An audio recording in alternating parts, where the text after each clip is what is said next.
I think we have been live streamed, so let me just double check that the audio is okay and the image. Let me see. Just make sure. Okay, cool.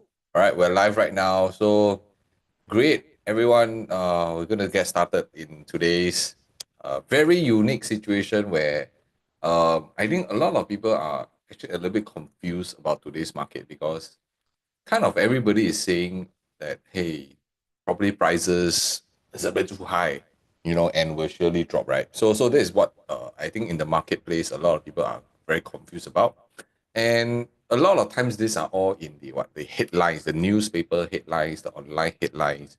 So the question is this what the headlines want you to believe? Also, I'm not saying that the newspapers are incorrect, but I believe that as a working professionals and a busy homeowner, many times we take a lot of all this information very surface. We only read the headlines. We did not go deeper into the studies or even the articles. So my role as a consultant is always to kind of dive in deeper to kind of pull out what are the missing links there. And in today's video, I really want to kind of address this question. I probably you have been hearing a lot of people saying that, wow, property prices very high, it's becoming very unaffordable, and prices will drop soon. Agree? So where is the truth in this? So instead of guessing, right, and just by looking at the headlines, I've got real data that we have researched to show and prove it to you what is actually happening in the marketplace, right? That's where you as a homeowner, you are able to make decisions. You are able to make sense of what is happening in the marketplace. So despite all the cooling measures and rising interest rates since 2023, home prices are still climbing, okay, and they are not stopping anytime soon. So in this video, we're really going to break down the real reasons why this is happening, and also backed up with data, the insights, and what the mainstream articles and news are not telling you. Okay, so if this is your first time here, I want you to kind of press the red button to subscribe to the channel, and you want to put on the bell button, click on it, so that anytime when we are doing live streams or even videos that I upload, you'll be notified of the latest property information to keep yourself updated and stay relevant in the property market. All right, so today's video, what we're going to cover is three things. Okay, three things. First, the headline says that the prices are too high, or will they fall? Okay, so we're going to break down what's really happening in Singapore's property market. And also, again, we're going to look back in the past of what the history is telling us. That's the second thing. And have property prices fallen before? And if so, what happened? Okay, we're going to kind of study this a little bit. And most importantly, is what will you do as a homeowner, as a seller, as a buyer? How are you going to navigate today's marketplace? All right, so this is the three things that we're going to cover in today's session. So give me a second. Let me just make sure. Oops, okay. I think, give me a second. Let me just quickly do this. I forgot to turn on the other computer. Okay, give me a second, very quickly. Yep, so we're going to kind of uncover this um, questioning that a lot of people are always having, and more so because today, with so many different launches out there, right? It's also very confusing sometimes when you read on newspaper. Every launches is kind of a sellout on the one day situation. And upcoming out, we have Alta as well as Paktown, which is happening. And again, from the last information that we gotten, both projects are also oversubscribed. So what does this signal in the marketplace? Is it really due to a real demand, or is there a FOMO effect that has spilled over since 2024 and where the six launches are being done? All right, so there is this spillover effect that you may think that, oh, this is why even in 2025 we're going to see very good response from all the new launches. So we're going to see this happening again, and I'll in this video I'm going to explain to you what is actually happening, so you can see for yourself and make that decision. Of course, upcoming we have the Lentor Central Residences, which is previewing on the 22nd. So we already gotten the floor plans, we already gotten a lot of insights about this. So if you are also looking at Lentor area where you want to be one of the first mover advantage into this location, you can actually reach out to us and we'll be more than happy to help you. Another one is at One North Bloomsbury Residences, which is going to be launching soon. This is at the media center area. Although it's a little bit further from the MRT, the hints are that the prices are going to be super attractive.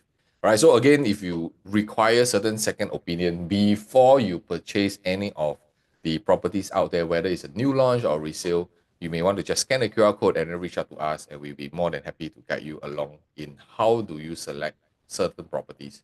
And not forgetting that the CCR region is going to be very exciting moving forward. And I think one of the key things is because there's a lot of new launches coming up in 2025, which is mainly in the CCR region.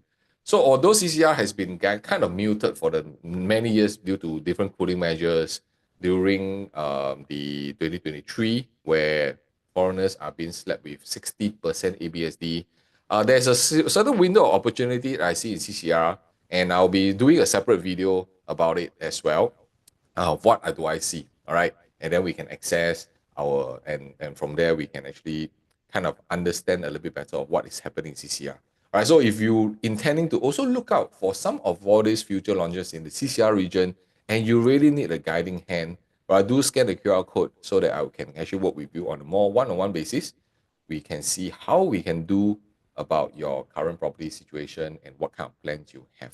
All right, so very quickly, right, the first thing that I want to really kind of cover is, let me see how I do this. Yeah, so the very first thing that I want to really give you guys a quick overview is that today, from the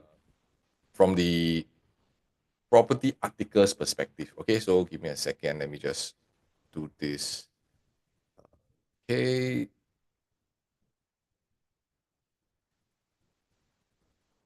All right, cool. So yeah, I believe many of, oops, my plan just flew. All right, so I believe many of you have seen articles like this regarding the property market, what is actually happening. Okay, so will Singapore property prices continue to rise? You see, so this is, I think, one of the key issue that everybody is looking at. And are there actually signs that the prices are coming down? So we're going to really deep dive deeper into what this article is about.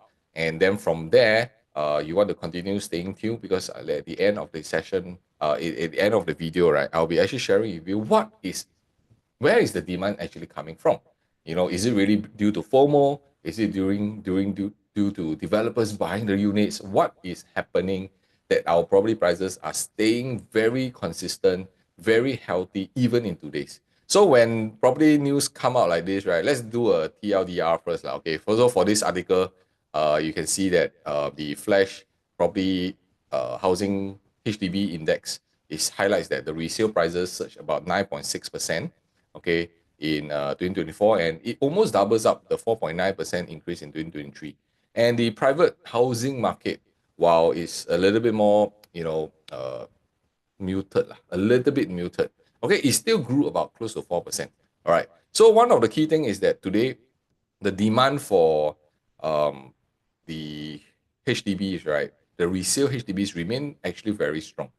But one thing that I want to share with you, actually, it should be here. If you can see here, yes, the volume actually increases, by 8.28%, totaling close to 28,000 sales. So this is for the HDB side. And today, we must understand that for HDB loans, they have actually already adjusted from the loan. Okay, usually, previously, it was about 80% for you to actually loan. Right now, it drops to 75%, which means the additional cash outlay or CPF outlay that you have for borrowing is going to be heavier. So this is also resulted in a lot of homeowners, whenever they are looking at purchasing, they are very mindful of their finances. And this goes the same for private property as well. Okay. And of course, to ease off the pressure, if you ask me, from all the HDBs, I'm sure you've been hearing a lot of all the billion-dollar HDBs. The only way to curb the demand is by providing more supply. And this is what HDB has already promised, close to 100,000 units between 2001 and 2025 to launch. And I think in recent news, we also been hearing a lot of more plots of BTOs are already being released. So the question that we must ask ourselves is, if let's say today you are watching this and you're a HDB homeowner, right? With more HDB supply coming into the market, what usually happen to price? All right, so we're also going to study a little bit about this, of what is the projection that I see both in the HDB market as well as the private market. So of course, for private property market, the last slap was actually the cooling measures. Okay. Uh, yeah. So for the cooling measures, if you can see, the additional double of the stamp duty is not something that we all want, especially for foreigners. Okay, so the cooling measure actually curbed certain foreigners to come into the market. And that's the reason why it actually resulted in a very sharp decline. Okay, in that situation, let me see. Yeah. Okay, it actually resulted in a very sharp decline in terms of foreigner purchases. And later on, I'll share with you an interesting fact that because of this, and because of the 2025, we are going to see a lot more CCR projects coming to the market. What will be the change that potentially we have not seen this way in the past before? All right, I believe a big change in terms of the CCR market is coming. A big adjustment. I won't say change, a big adjustment. And this is definitely going to benefit you and me as Singaporeans and PR very shortly. And I'll explain to you a little bit more later on. Okay, so like this, if you are seeing that the number of units from 2022 to 2024, it has actually increased, okay, almost double. So the question is, will this dampen the buyer's ability? Because from recent launches, I'm sure you all have seen that today there's still a lot of demand in the marketplace, and Singaporeans have a lot of money, okay, and their ability to actually own private property. So today, also another segment is that when interest rate drops, okay, now it's about hovering about 2.5 to 3%, depending on you're taking a fixed or a floating rate. You know, the past in 2024, when it's peaked, it was about 4.7%. So this drop in terms of interest rates plays a very huge part in terms of the demand and what the emotional state of any buyer. Because everything seems to be a little bit more acceptable, and in terms of the state of the mind that, hey, interest rates comes down, my monthly mortgage is going to be more healthy, so I will be okay to purchase property. So this is usually how consumers behave, and that is why even during end of 2023, sorry, to end of 2024, when the new launches came in, it was wiped out. You know, it was wow. Everybody say it's a crazy period. It was sold out overnight. You know, that kind of situation. Then it strikes off. Everybody is like, is this really what's happening? Is this happening again? Especially if you're on the sidelines. All right, you're watching this. You're like, what is going on? And if today you are buying the property and you miss out launch after launch because of your queue and ballot number, you will become more FOMO lah. Okay, later on, definitely. So the question is, what what effect does this has on pricing moving forward? Okay, we really have to study this. So the question we always ask ourselves is, who is actually buying them? Okay, so later on I'll be sharing with you.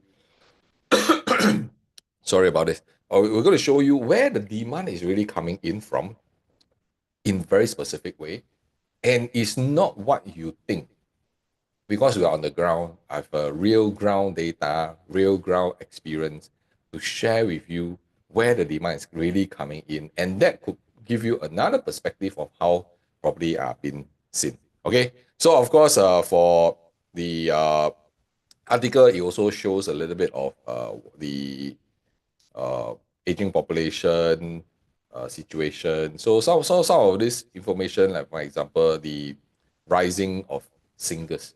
So when we are having aging population, which means also a lot of the older generations, maybe they are staying put. So this may result in what? The supply, which is why the last 2 years you can see there's very minimum resale supply in the marketplace. One is due to aging population. Another one is also due to what? Their replacement cost. Today, I bought my property maybe 20 years ago, 30 years ago. Today, you ask me to sell my property and buy a new one, which is smaller, more expensive. How do I take it? All right, so there's this situation that's happening in the marketplace. And the second, from the article, with more singles, it also contributes to what? How you're going to plan for your property journey. Okay, why? With more singles, which means the sizes of the unit can be smaller, uh, they no need to go for bigger units. And that is also one of the key indicator to us, for us to actually buy properties. And if let's say we're looking in a midterm investment horizon, right? What kind of property we should go for? Should we go for the big ones? Because a lot of people are saying, oh, let's go for the big ones. But let's not discount away the smaller ones, like the one plus study or even the two bedrooms. All right, will there still be a high demand for it moving forward because of this single situation and lower birth rates that we all know? There is definitely going to be still a high demand for the one plus study, even the two bedrooms. So don't discount that, provided, of course, you dive in deeper in terms of prices. All right. So this is, I think, very important in terms of the issue for the prices. So the question is, will prices continue to uh, kind of drop? Okay, will prices kind of drop? And if you can see from here, the demographic, right? Okay, let's just do this a little bit. So from 2020, right, you can see later on I'll explain to you a little bit more, but I just want to show you how the graph of this works. So this is in 2020 where you have majority of them in the 30s and 40s range. And then when it's 2024, suddenly you can see a lot of them becomes the 50s and 60s range. So this is very important for us to understand in terms of our aging population, you see. So question is, will price drop anytime soon? Many people expect a correction. And here's what is also happening, okay, which is, let me show you all. So while the situation is that everybody is thinking, oh, because of all this aging population, you know, there's less birth rate, there will be not enough people who buy property. All right, so then there will be this other Straits Time article that also says that, hey, today, even though this is happening, income is rising. Okay, the income is rising. And from here, you can see that the numbers, what are they telling us? The income household, okay, household income rose from in 2024. And for the last 3 years, it has crossed the 10,000 mark. Okay, 10,000 mark until now, the highest, close to 12,000. Okay, already close to 12,000. So this is what is actually happening. And I believe one of the key things that if you can look at this, right, is that what they mentioned, let me see, yeah.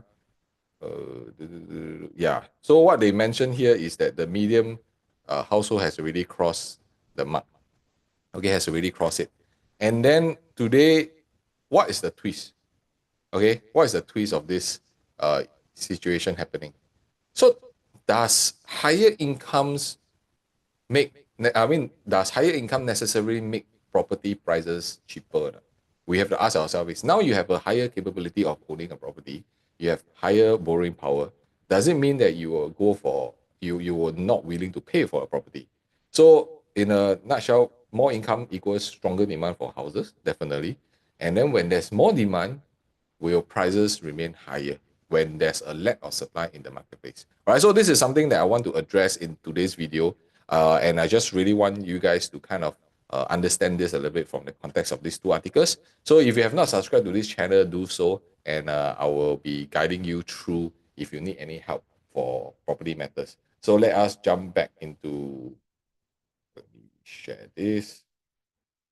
All right, so if you are here and you like what you're saying, just give us a thumbs up and just say thank you inside the comment. Okay, that would be great. Yes. All right. Oops.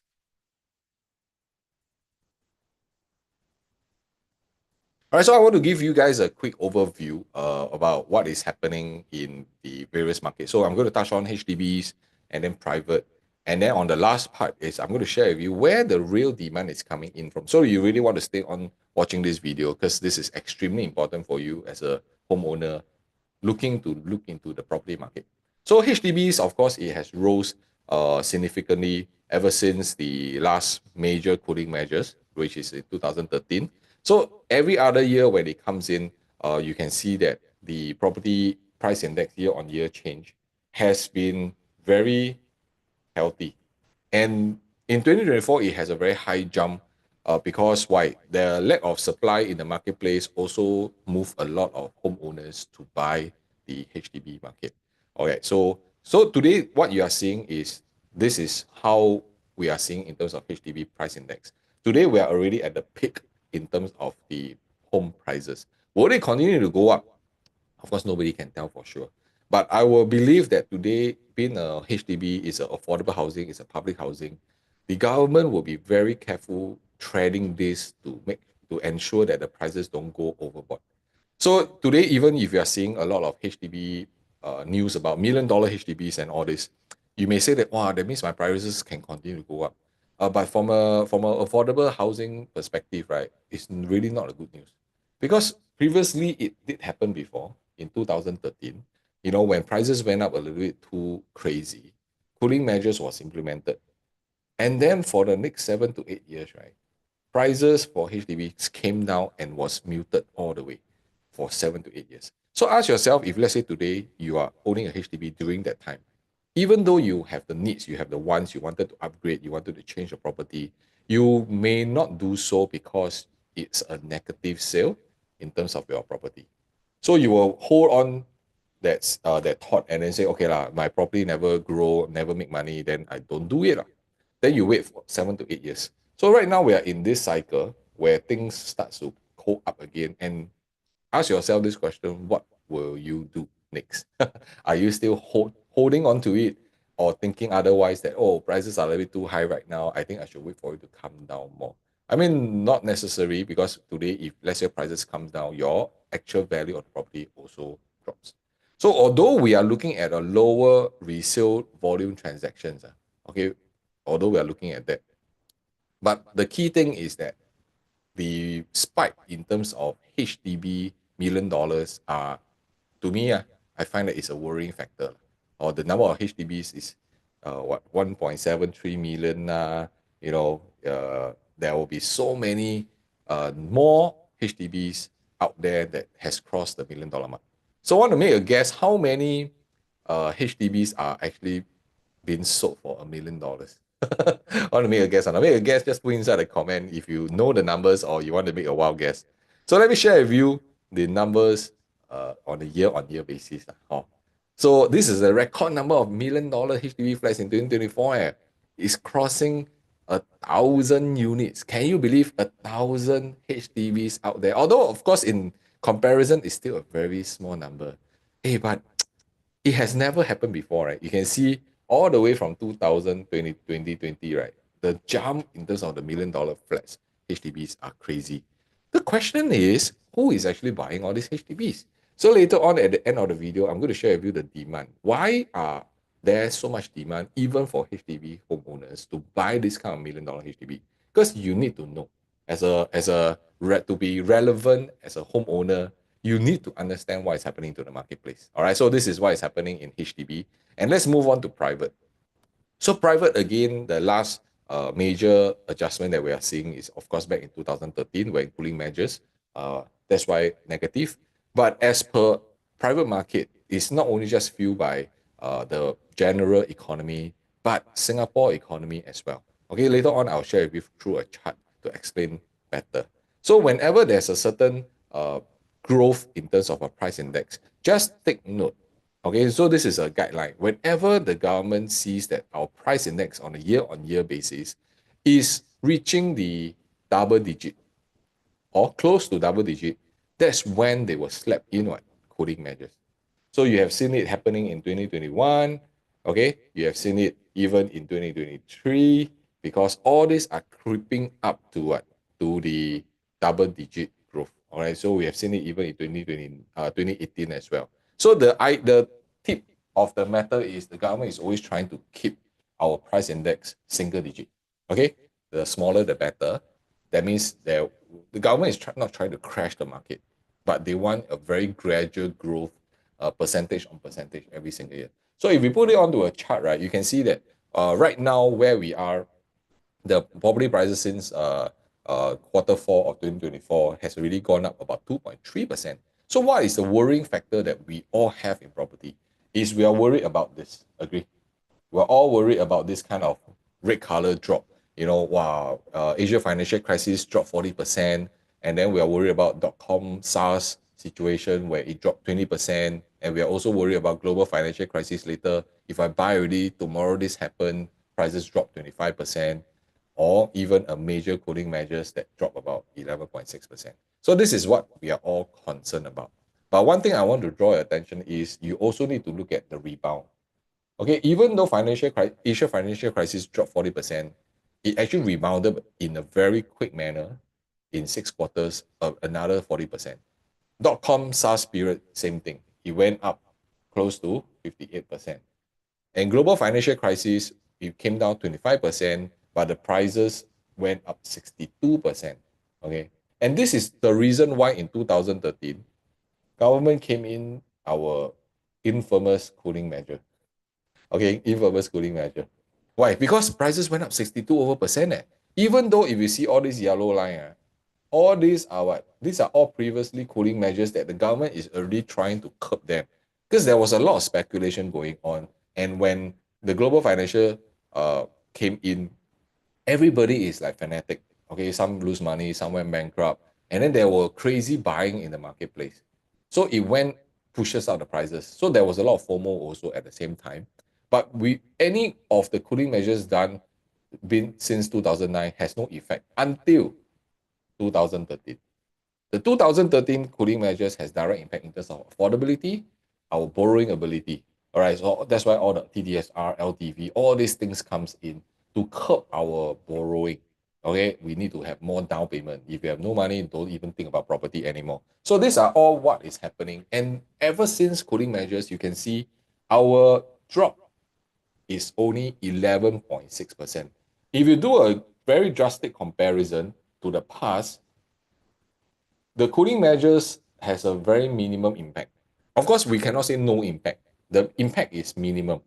But what is interesting is because of this cooling measures that the government has implemented, it resulted in people more careful in terms of their purchase, also very aware of their finances before they enter the market.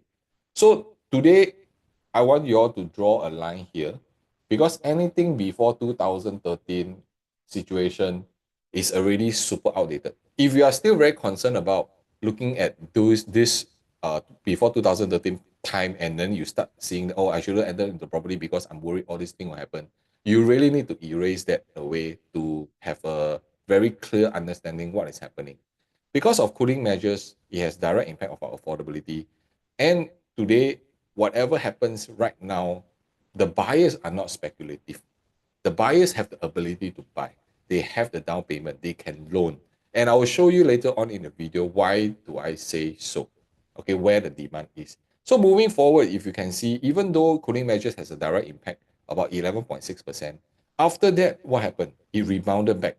It rebounded back close to the 10% mark very quickly in very short period of time.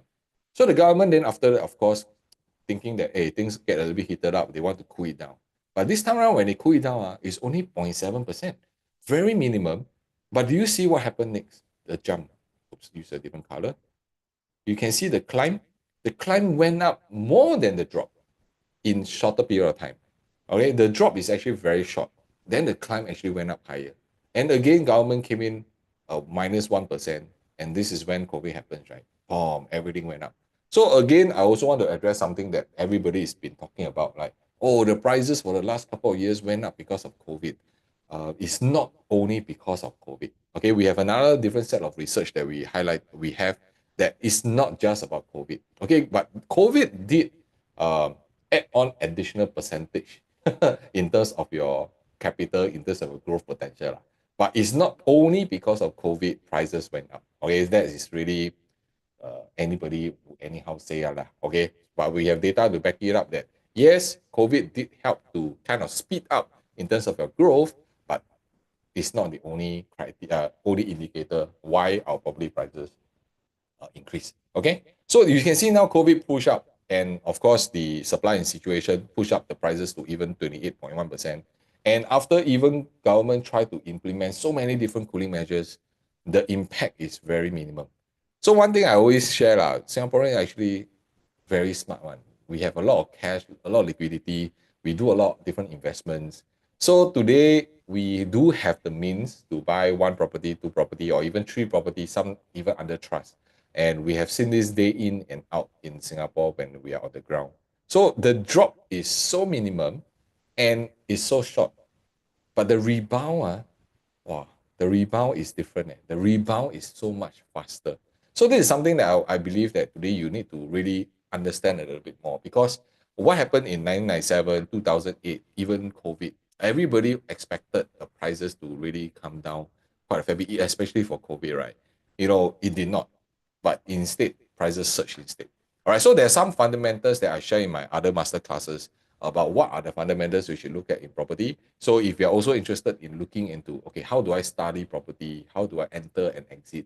You may want to find me somewhere and you can reach out to us for our master class that we run regularly online.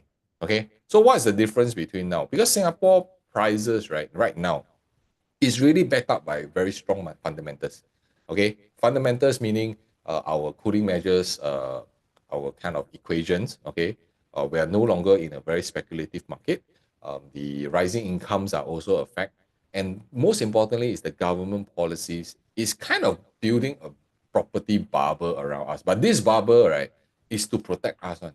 Okay, it's not to burst. It's really to protect us so that every single household in Singapore we can have home ownership. And we are the highest number of home ownership in the entire world. We are one of the highest, if not the highest.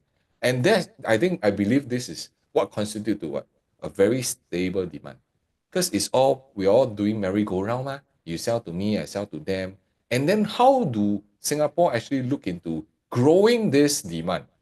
This is where later on we will study a little bit more important. Okay, so Singapore not very big. So we must understand that today with land scarcity, Singapore is not big. We are fixed. So we can also reclaim land, but reclaim land how much? It will not be extremely big. So with a very land scarce situation, but we need to have a lot more population of demand to continue keep our economy rising, then what will happen? With low supply, what happened and a very strong demand, what will happen to price? So you must really study this from a very data research driven perspective and not just rely on, oh, the article say this, article say this.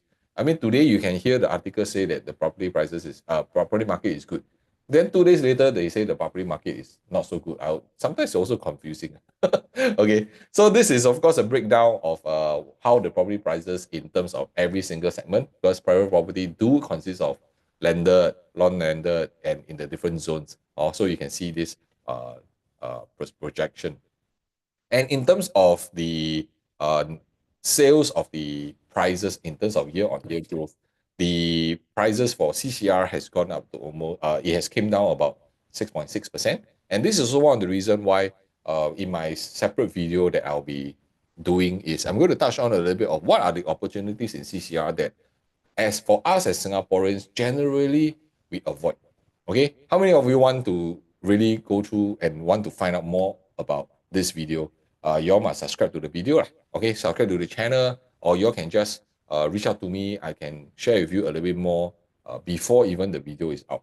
Okay, and because of this drop in terms of price index, is also an indicator for us when we are doing our research. All right, but that says there's a lot more components that we look at because CCR is a totally different market, and OCR and CCR and RCR has been getting the what do you call it attention attention for the last couple of years, and that is also the reason why you can see that the growth of the percentage is much higher in general. Okay, so one key thing is that then how is the new launch property market going? A lot of us, we may have the misconception that prices are so high, the market is so like very volatile, and with the high interest rates, even at 3%, a lot lesser people will buy property. Okay, but not so real when you pull out the data.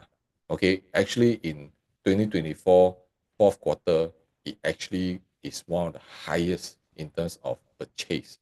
Okay, these are all on a quarter to quarter basis. Okay, even in good times, you have never seen such a number that is so much higher. The question is why? Okay, if you ask me, the drop in terms of interest rates, okay, in terms of interest rate percentage is a very huge indicator that buyers are very comfortable now that they can accept. There's two thoughts. Okay, one is they can manage the finances, meaning, oh, now it came down to about 3%. I can afford. Okay, that's one side of story. The other side of story, which is very common for properties, is we accept the fact that interest rate is going to be like this after 6 months, 3 months, 1 year. All right, so this has happened many times, especially during cooling measures period, right? Where cooling measures came out. I remember during that time, I was supposed to buy a second property. And when the cooling measures slapped with ABSD, I was like, don't buy lah.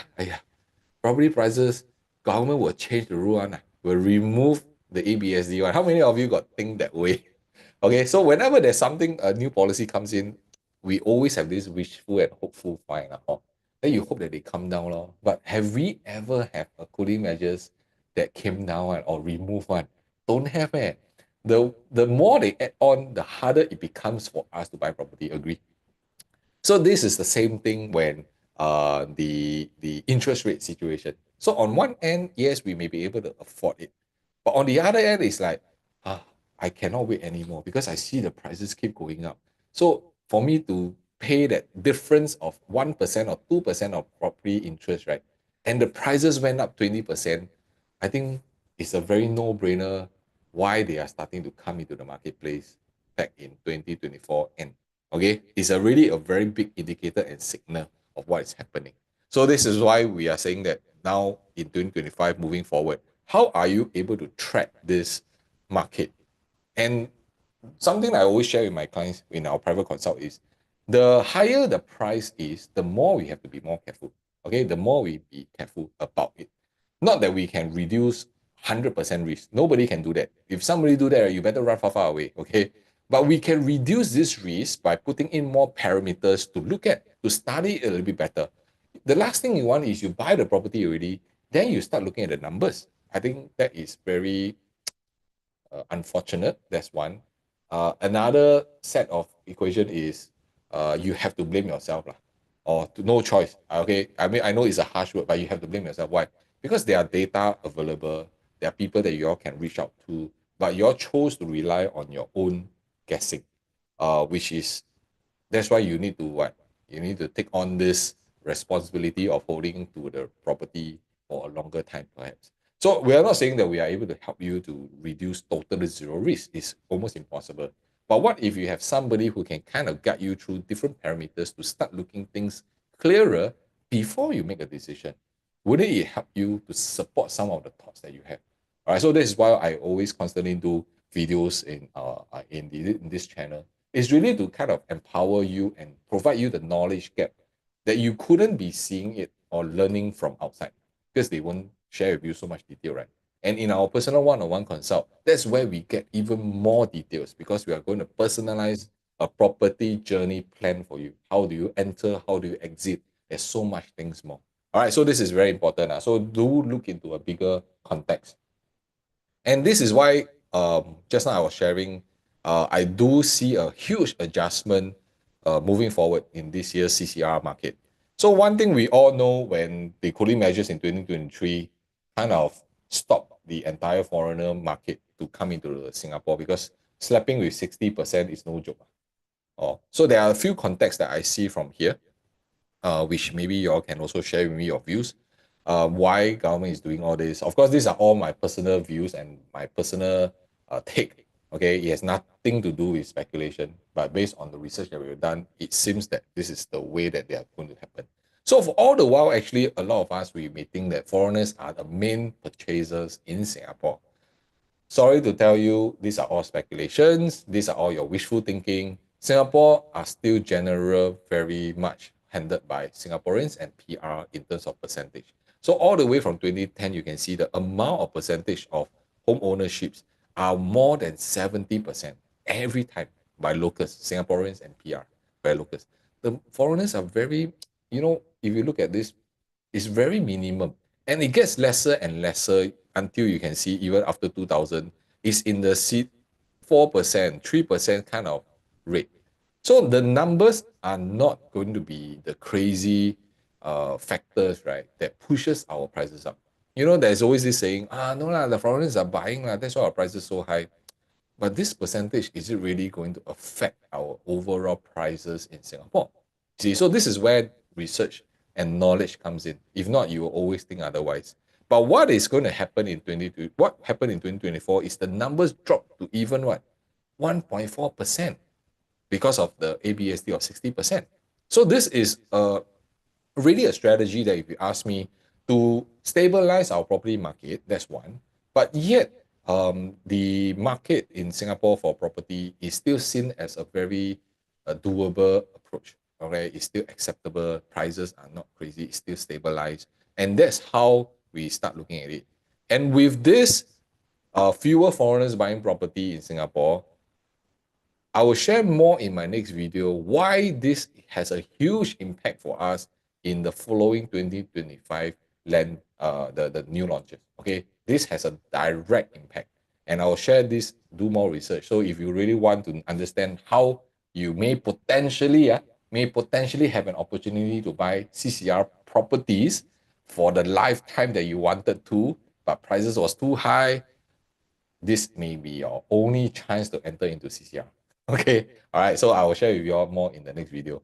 So do scan the QR code if you are really kind of in doubt and you really want to seek a second opinion.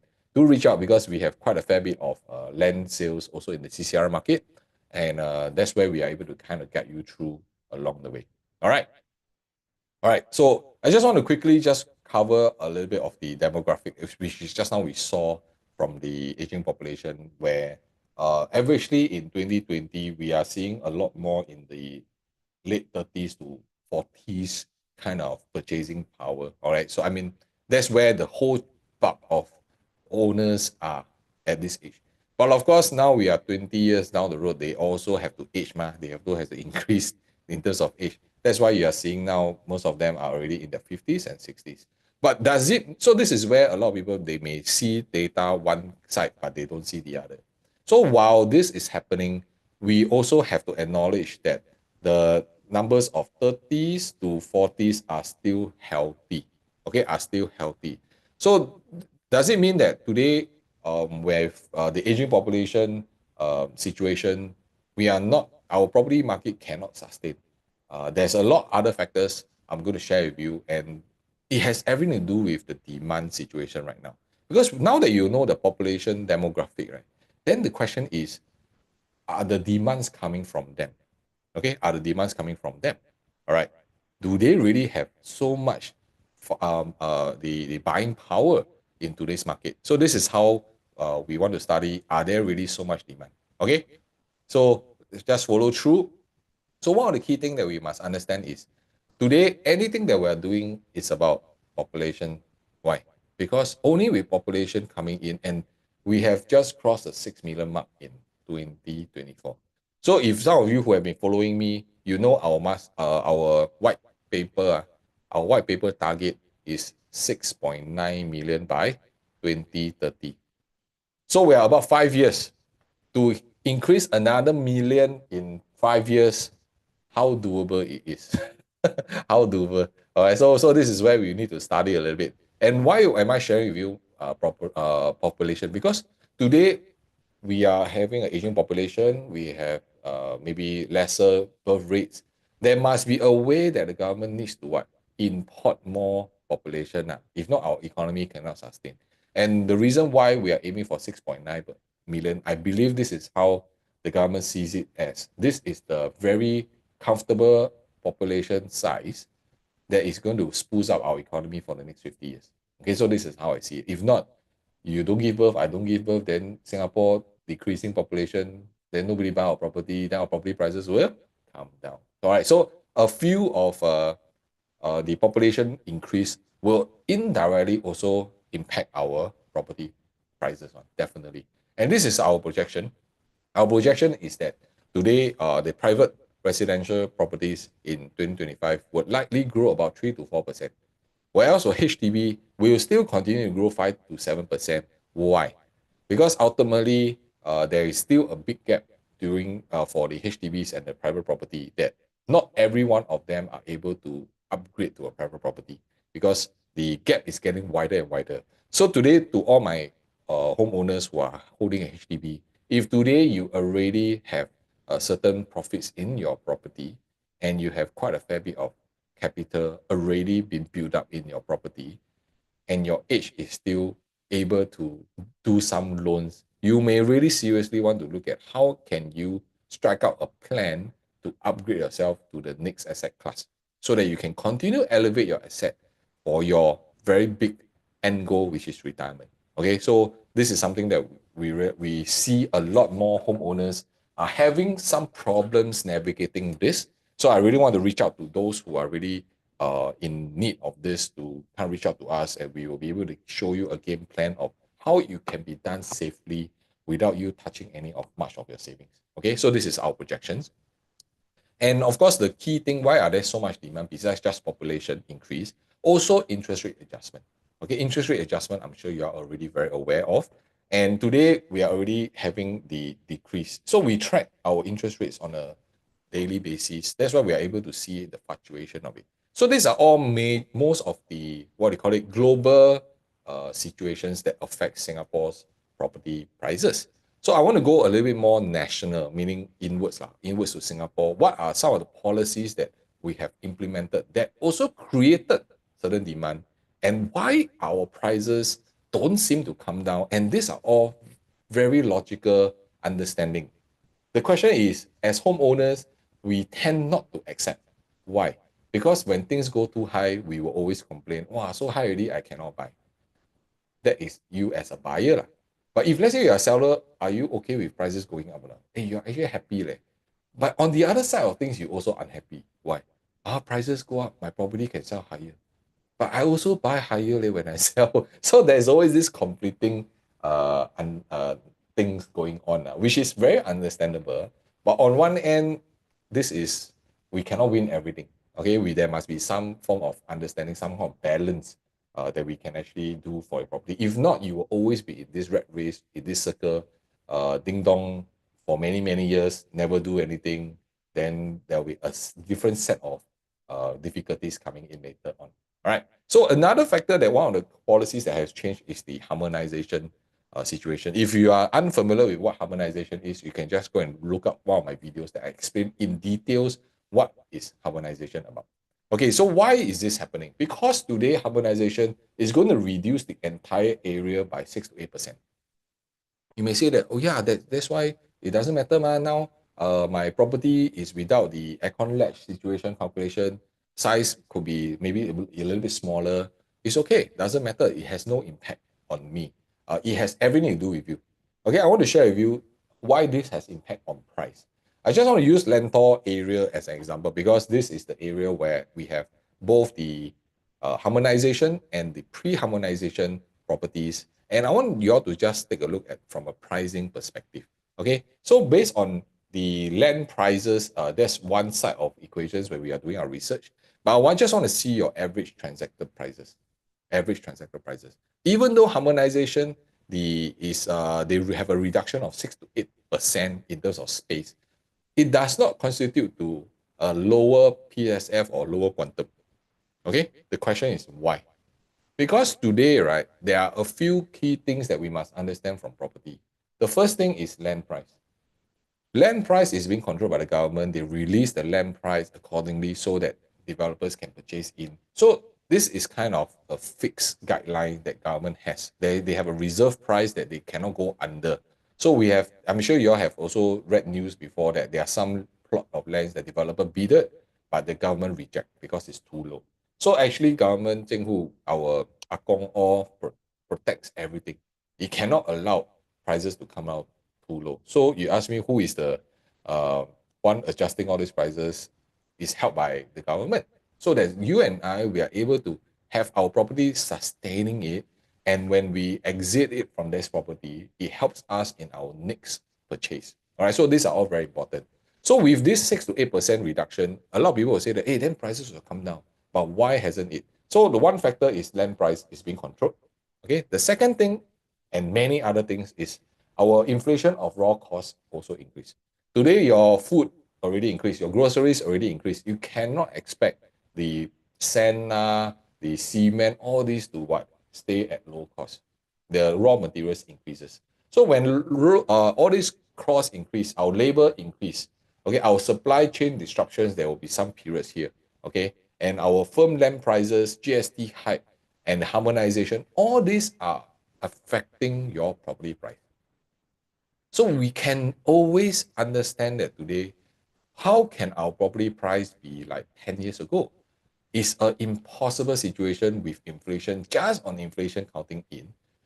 It will never happen, ma. Things are getting more expensive.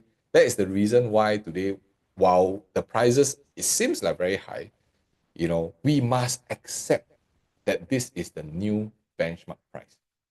But why? Why are there people who buy? Because is it that because you don't know what is going on, or you choose to ignore that these are the real facts? Okay, this is a reality check for every single one of us. Okay, we must acknowledge, and the moment you can accept that this is going to be the new benchmark prices, the faster you can make a decision. Because there's no way our prices can go back in time. You can see our, let's just use a more common area, which is the in between RCR, right? When has the property prices dropped? You see, so our role to help you buy a property, of course, is not to just anyhow buy as well. We also want to study the trends. We also want to put in as much parameters to determine how prices are going to be, and then we try to find the safest entry possible. Okay, by studying quite a fair bit of things. So this is where our job is. If today, based on 2025 prices for RCR, you are able to get 2005 to 2009. What if we are able to go back in time to buy 2021 to 2022 average pricing? Will it be safe for you to enter into today's market? Or are you somebody who just go and chiong lah, anything that is launched, you just go and buy because that's where the hype is, that's where the FOMO situation comes, and then you say, hey, this is something new, leh. You just go for it. All right. So this is why we are very we want to really reach out, and anybody who wants to really seek a second opinion, really to kind of reach out to us so that we can kind of guide you through what are the things that you could be missing, what are the directions or even access to data that you did not have, that you cannot help you to make a decision. All right, so I'm going to share with you also where this demand coming in. So just now you understand already, right? From a demand perspective, why? Because more population coming in. That's why we need what? We need to have more houses also. So with the interest rate situation now weakening, it also fuels the sentiment of buyers that, hey, now it's a safer time for me to purchase because interest rates are lower.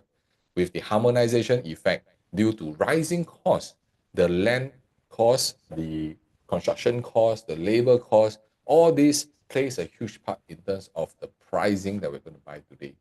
All right, so that's why today I want to share with you also the real demand coming in from population is very real. Okay, so ever since 2021, because of COVID, that's why the population is actually slower. But ever since 2024, you can see it jumped how many percent? Okay, it jumped quite a fair bit. So now we are aiming to 6.9 million. So likelihood is, I mean, the idea is 6.5 million to 6.9 million by 2030. So that is our target. That is our very optimal target. And today, the number of population already grew 1.77 million from 2023 to 2024, or to 1.86 million. So you're talking about easily what, 100 over 1,000 on a yearly basis. So our target to hit 6.5 million by 2030 is very doable. Okay, on an average growth about 3% every year, right? You will reach that amount already very quickly. All right, so this is how we are seeing. And what impact has this to do with you as a population? Because those people who are coming in as a new residents or non-residents, one key thing is that today, to become a foreigner in Singapore is very easy, right? To become a PR in Singaporeans is harder. But today, if let's say you're a foreigner, you need to pay 60% ABSD. But you need to want to stay in Singapore because it's stable, all the traits that Singapore has, right? Will you want to become a PR? Why? Because PR only pay 5%.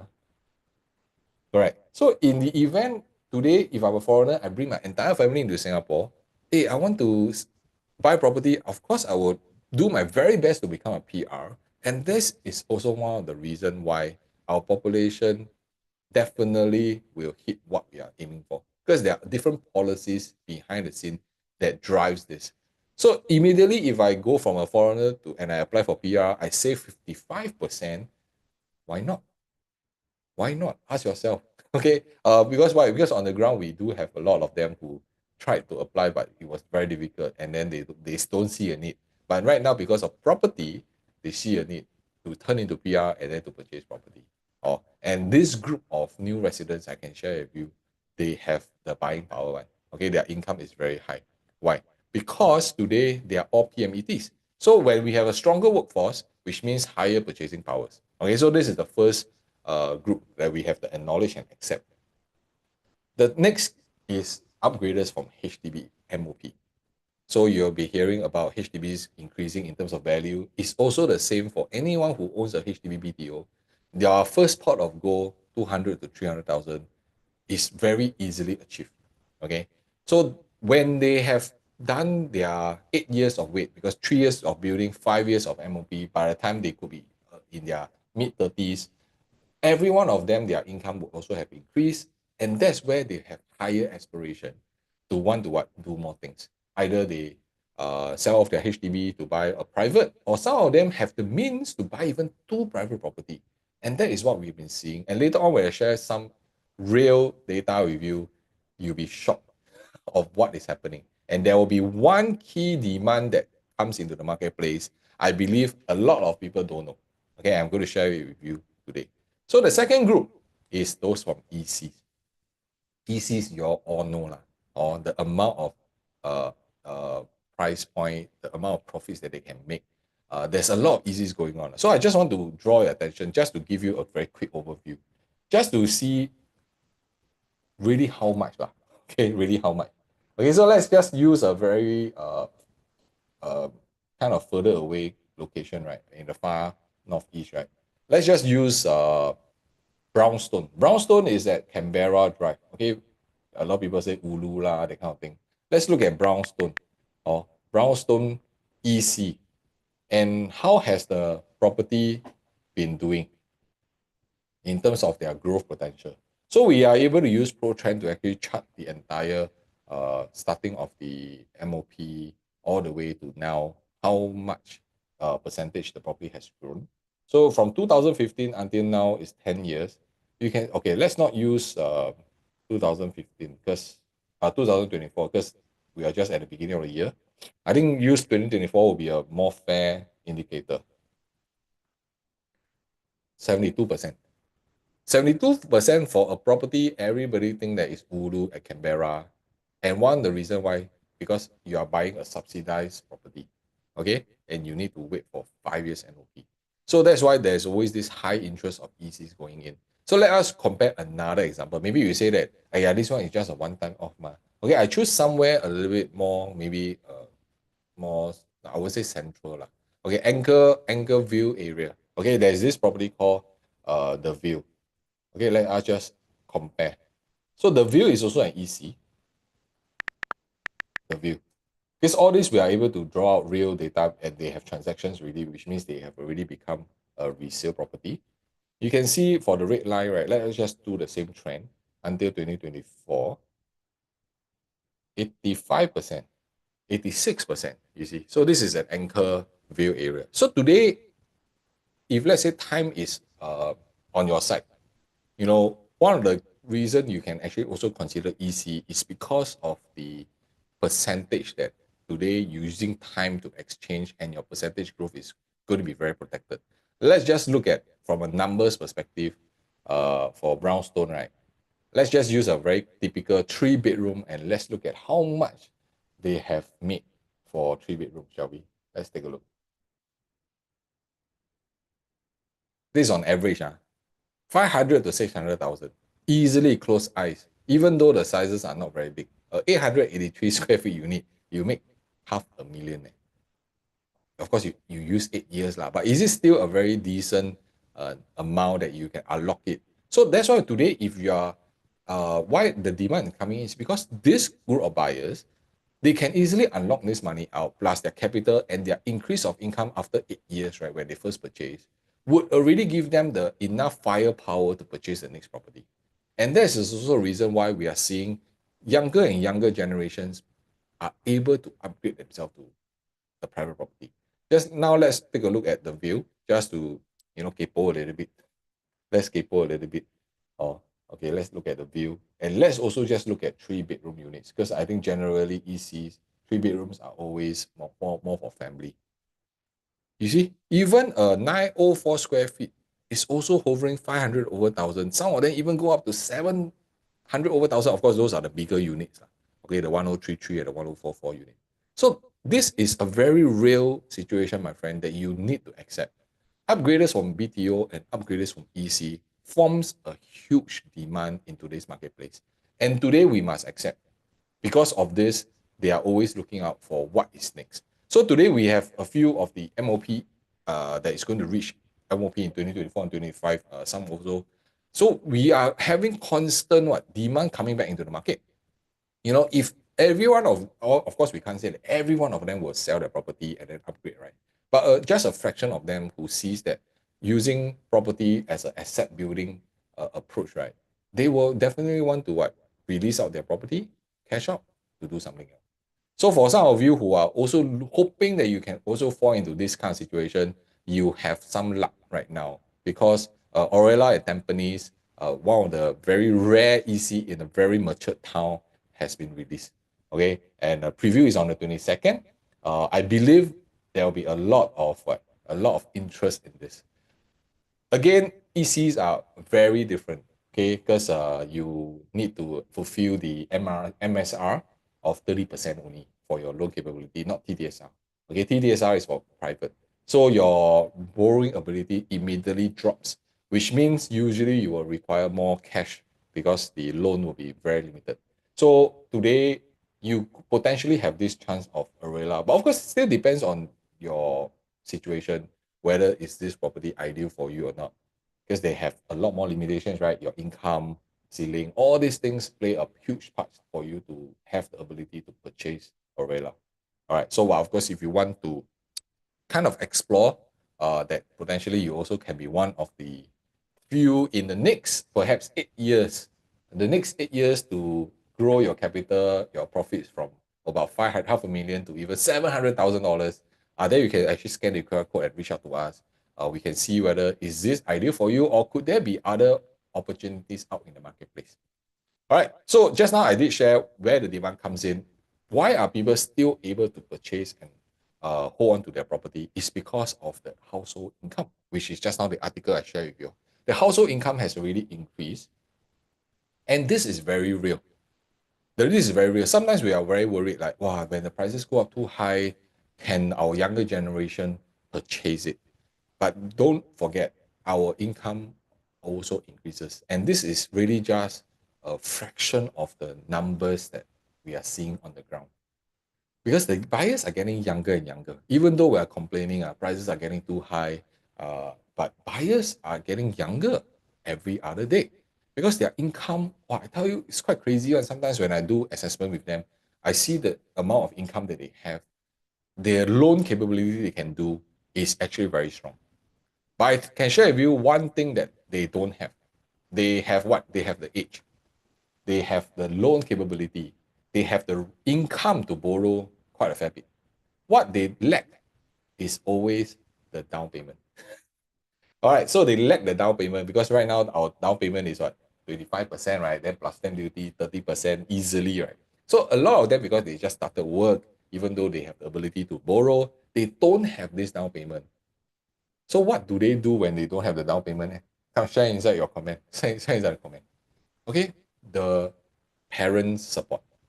And I share with you, this is very real. And this is why today, even though you're saying that, prices are very high, people buying are lesser, you forgot that we are in a aging population. And the aging population, the previous generation, right, they work very hard. They also save very hard. And do they anyhow spend? They're not like us. We kind of spend quite a bit. They save the money and to give who? Next generation, or it's really for next generation, right? So today, a whole chunk of buyers today are being supported because of this. Okay, their parents maybe cash out of their property. All right, they may have multiple properties. They can just cash one out and two, so that their next generation can continue this journey. So you may ask this question. So what kind of property are they buying? As in the younger generation, of course, they will go for private. But the older generation, if they sell their property, they cash out, where do they move to? So this is where we connect the dots. That's why we're seeing also a lot of $1 million HDB. Ask yourself at the end of the day, when you have already exhausted all your ability, you already stay in condo before, your condo is very big. Do you still want to handle a big property? May not. And what do you envy when you're in your 60s and 70s? You want convenience. You want easy public transport. That's why a lot of them right size to a HDB. And for them, when they can cash out from the private that they've been keeping for the last 20, 30 years, what is paying 1 million for a HDB? Does it make sense? Why not? Why not? I just pay. It's okay. I can outbid anybody because I got a lot of funds, all right, from my cash out situation. And I share with you, this is very real in the marketplace. Because why? I share with you ever since 2023. Okay, you can see that this buyer, right, bought a $1.78 million property. This is nothing new. But I want you to start looking at their age. I need to go and count. 84 is how old? Let me see. I mean, of course, it's based in 2023, so now everybody add 2 more years. Also, now is 2023 minus what, 84, right? 1984. So 39 years old. Okay, this is more of a mid-age. So now it's already 41. Since 2023, somebody who is 9394 years, 1994, 30 years old, are able to afford a $2 million property. I also don't make that much when I'm 30 years old. Can you imagine? So that's why we are seeing the generation wealth coming in to support, to purchase. So today, if you are saying that nobody is buying property, then you may really want to have a second take on it. Okay, I tell you, this one is not the earthing one. I mean, earthing means this is not the most disgusting. Wrong word to use, but not the most disgusting. Why? 1.885 million property. This somebody is 97, and 97 is what age? 26 years old. Ask ourselves, 26 years old to own a $1.9 million property, what can they do? Of course, there will be some form of support from somewhere. But I can share with you, that's not the crazy part. The crazy part is their parents will definitely support. But the crazy part is their loan ability can go up to so high. That is what is scary. That means at the 26 years old, they have the financial means, their income level is high. So today, I'm using whatever that we have understand from the support of the data, from the newspaper that you have seen. You may not see it related to what is on the ground. I can openly share with you, this is what is happening. That's why the rising of income has a very big impact in property prices and property purchasing power.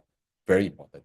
All right, so I hope that today this really ad hoc session really give you guys a more in-depth understanding. And again, if let's say today you really want to use knowledge and research to help you make any decisions, do reach out, scan the QR code instead of just jumping into any of all these launches. I tell you, it's very, very scary. And we have so many people who reach out to us after they have purchased to ask us, did they buy correctly or not? Okay, I think this is something that you have to be responsible. Why not do enough research? Reach out to the right people to find out what have you covered all grounds before you make a decision. If not, your one mistake is going to last you many, many years. Also, I'm going to also touch on a little bit of the CCR in my next video. So it will be a very different perspective, and for the many of you who are in this channel, you really do remember to put on the notification bell, because when I do a live or when I upload a video, you are able to actually go through it. And CCR is going to be a very interesting dynamics. I'm very excited about this. And of course, not everybody is suited to buy this kind of property. But I can share with you how these adjustments of the government policies, of the land sales, all this going on, is going to have a big opportunity for us moving forward. Okay, so in final thoughts, I just want to kind of share with every one of you that today, if you are a buyer in today's marketplace, right, always do your due diligence, not to just jump into it and guessing yourself to buy property, because the demand for private properties continue to stay very strong. But you do still want to plan ahead. Okay, today market may be at your favor, but if you have not sold your property, then it will kind of also delay your plans to enter the right market. And today, if let's say you are first-time home buyers, I think the important part is reach out to a competent advisor to kind of run through your numbers, make sure everything is safe. And today, if you are investors, you also do not just want to follow the hype. You really want to have more parameters in your research to help you make that logical decisions. Okay, so today the final conclusion is: are we seeing prices going to crash down as what the news articles highlighting? Will it continue to rise? In my research and in my supporting data, it does seem so because of population, because of the rising costs, as well as the earning ability of the purchasers. Lastly, the support from our aging population group that is able to come in with all the additional funds to continue the next cycle for property. All right, so this is something that I really want to kind of share with every one of you. So today, if you are waiting for prices to drop, you might be waiting for a long time, or maybe the last 10 years you'll be waiting already. The truth is the demand is still very strong, income are rising, and the key buyer groups are still keeping the buyer market moving, the market moving. All right, so again, remember today we are not in a speculative market. It's a very, when I buy a property, it's really I can afford. You know, I really need to stay. You see, that kind of situation. So instead of focusing on whether the prices will drop, you know, I think the smarter move is really to understand the market more so that you can identify your objective, to be clear in what you want to do, to pick the right property with various parameters, and then you plan strategically. Okay, with that, thank you so much for watching this video, and remember to subscribe, like the video, and also share it with all your friends who want to bridge their knowledge gap to understand property better and stay relevant in today's marketplace.